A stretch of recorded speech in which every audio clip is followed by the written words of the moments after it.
Walton and Cubism by Donald Bullock, Christle Feagin, Michael Glass, and Rachel Daichendt. In considering Kendall Walton's thoughts on the categorization of art, it is necessary that we view his contribution in light of the history of formalism as the dominant method of appraising art in the late 19th and early 20th centuries. Formalism has its roots in the late 19th century when the phrase art for art's sake became the rallying cry for a group of artists and critics who believed that any form of art could only be considered as true art when it was disassociated from the service of any didactic, moral, or utilitarian function. This concept was enunciated most clearly in a statement by the painter James Whistler, in which he says, "Art should be independent of all claptrap, should stand alone and appeal to the artistic sense of eye or ear, without confounding this with emotions entirely foreign to it, as devotion, pity, love, patriotism, and the like. All these have no kind of concern with it, and that is why I insist on calling my works arrangements and harmonies." This concept paved the way for the progression that would lead to the recognition of the painting as an independent object in its own right, complete with its own characteristics and features, rather than a window through which to view the represented subject. These characteristics and features became known as the painting's formal qualities, and by the 20th century a school of thought known as formalism sprang up that held that a work of art held all necessary value and meaning within itself, and that this meaning, the aesthetic of the work, was discernible through the direct and immediate experience of the senses, vision, hearing, or verbal understanding, depending on the type of work that was being experienced. Intrinsic to this understanding was the idea that, as stated by Clive Bell, to appreciate a work of art we need bring with us nothing from life, no knowledge of its ideas and affairs, no familiarity with its emotions.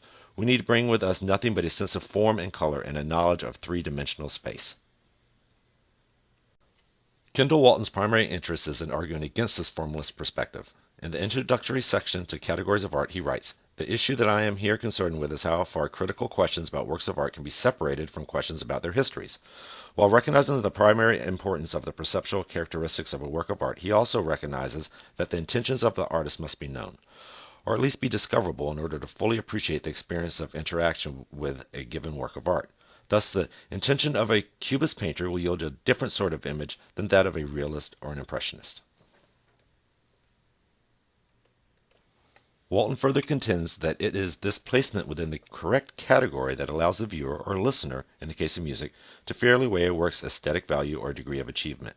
These categories may include those of media, style, genre, etc.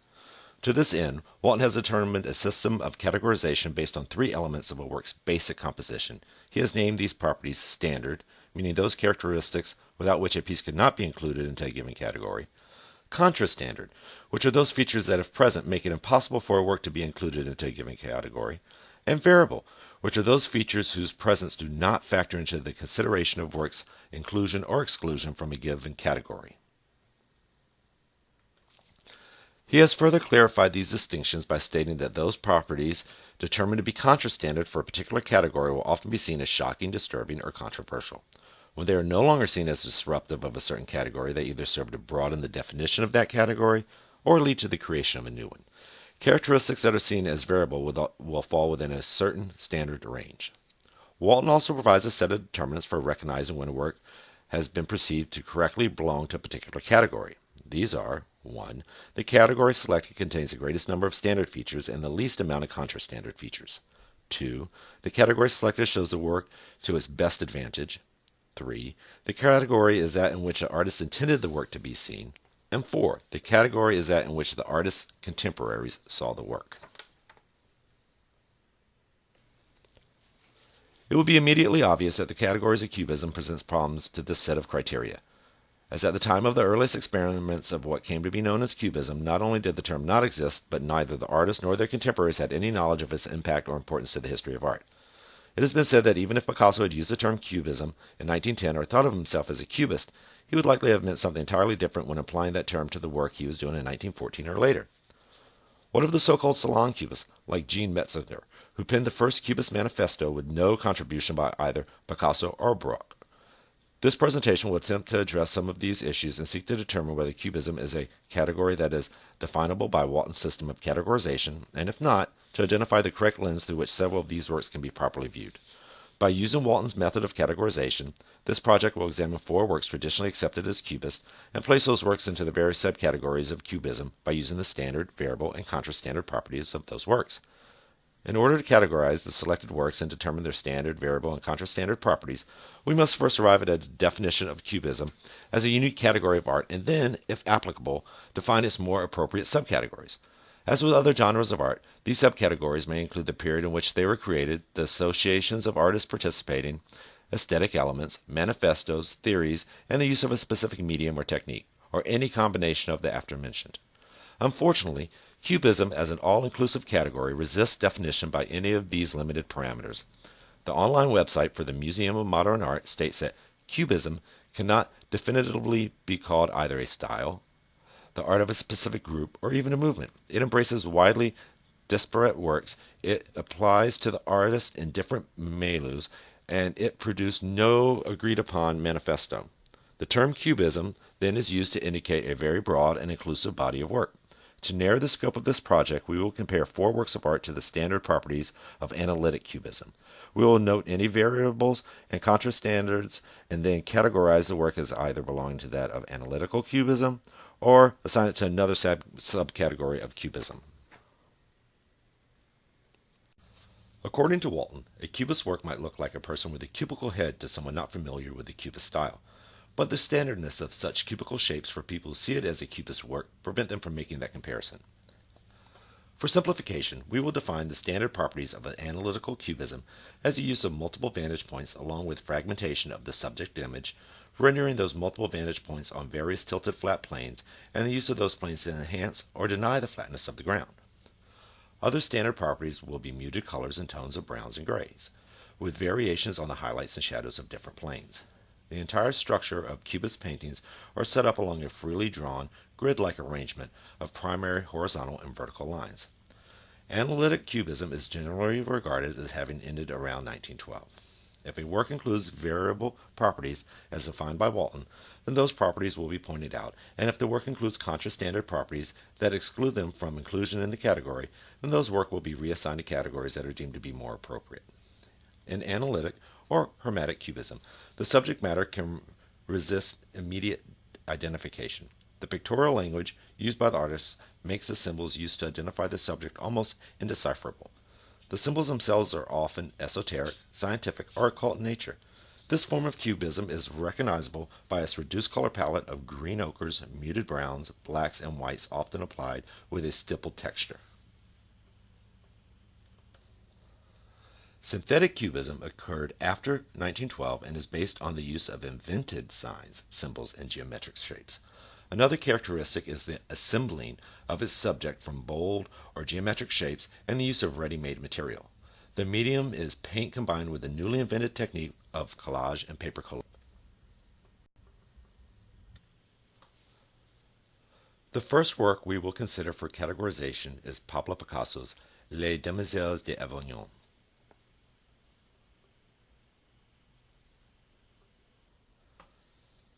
This work contains several of the standard properties for Cubism, such as its subject seen from multiple vantage points.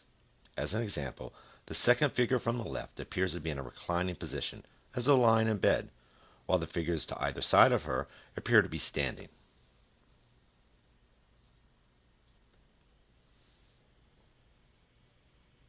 Another standard feature is the fragmentation of the background as a means of distorting perspective.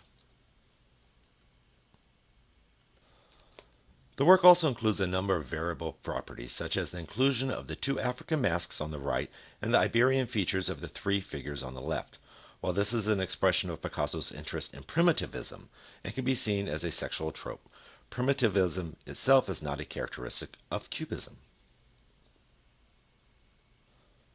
Another variable feature is the use of fully rendered objects instead of fragmented shapes to represent figures or objects. The third variable is the direct outward gaze of 3 of the figures, which, though widely commented on as a means of engaging the viewer as a participant in the activities depicted, it is also not considered as a standard feature of any form of Cubism. This work also contains a number of contrastandard elements that exclude this work from being categorized as Cubism. First, The painting is rendered as though from a single point of view without making full use of the technique of multiple vantage points. Secondly, the figures are not truly fragmented, with the possible exception of the crouching figure on the right, which, as noted in our textbook, may be wearing a mask on the back of her head, which would make the case that there would be no fragmentation of any of the figures.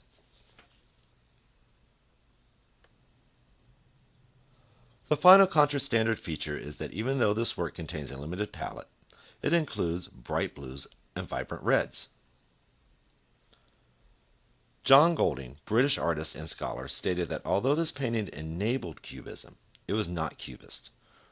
For the reasons given above, we agree that this painting does not fit into the category of analytic Cubism, but instead into the category of proto-Cubism.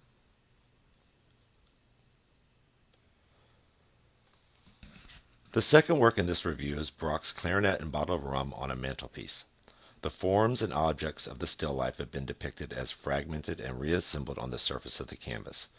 Reconstructing these elements at multiple angles contrasts the tilted surface of those planes with the flatness of the canvas and is considered as a standard property of all Cubist work. Another standard feature is the use of characteristically Cubist colors. For example, muted grays and browns. Also standard is the new innovation of the use of text to indicate the flatness of the surface of the work.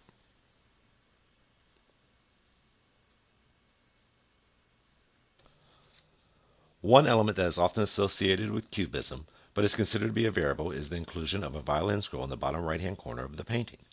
The use of musical symbols, in this case a bass clef notation, along with the clarinet are symbols that often appear in both analytic and synthetic Cubism, but is not considered to be an essential element in their categorization, but merely a means of aiding in the identification of the subject within the confusion of the grid. With no contrastandard features to speak of, this piece fits into the category of analytic or hermetic Cubism. Although with the inclusion of the stencil applied text, we can see the beginnings of the process of inclusion of found objects that will ultimately lead to Brock's invention of the collage and the advent of synthetic Cubism. Pablo Picasso's guitar contains some of Cubism's standard properties, such as fragmentation of the basic form of the guitar and the overall flatness of the picture plane. One contrastandard is the use of large areas of negative space in sharp contrast to the cluttered feel of the two previous works described earlier. A variable in this work is the use of the floral wallpaper to add texture to the image.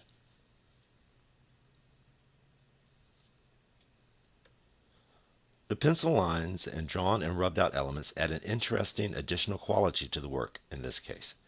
It is seen as a variable feature.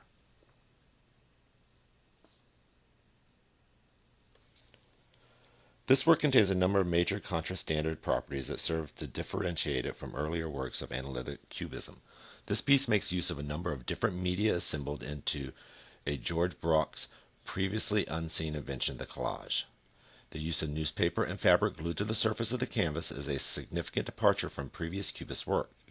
The simple, bold, overlapping shapes and the application of found materials indicate that this piece belongs in the category of synthetic Cubism. The use of text is considered in this case to be a variable feature. Since this functions primarily as a textual pattern, the layered newspaper clippings in the bottom left corner serving to balance the floral wallpaper found elsewhere in the painting. The last work to be reviewed in this project is George Brock's The Portuguese. This work includes the standard property of a palette of muted browns and grays.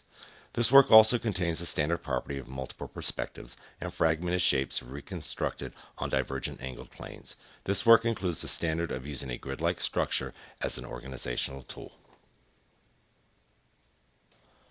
Once again, the use of text serves as a variable to accentuate the flatness of the canvas and to create a feeling of layered depth in the remainder of the image.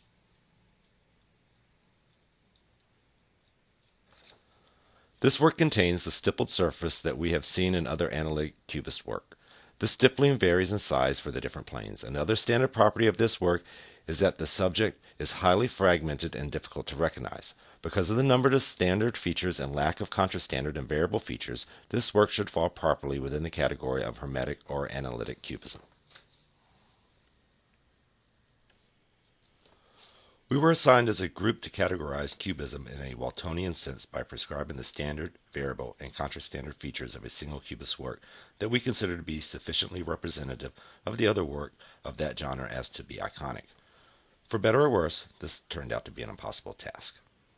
As we began the search for that single iconic cubist image, we soon realized that the term cubist has come to mean a broad range of work that includes many varying styles, tonal and value scales, media, and techniques, many of them experimental and often short-lived, although the importance of these experiments to the history of modern art cannot be overestimated.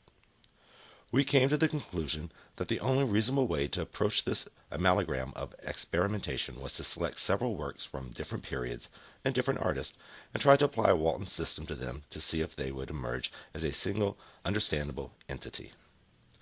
We examined such features such as fragmentation of space and forms, multiple point perspective, use of a geometric grid, the intentional flattening of the visual plane, color palette, the use of text, and other ready-made materials, etc.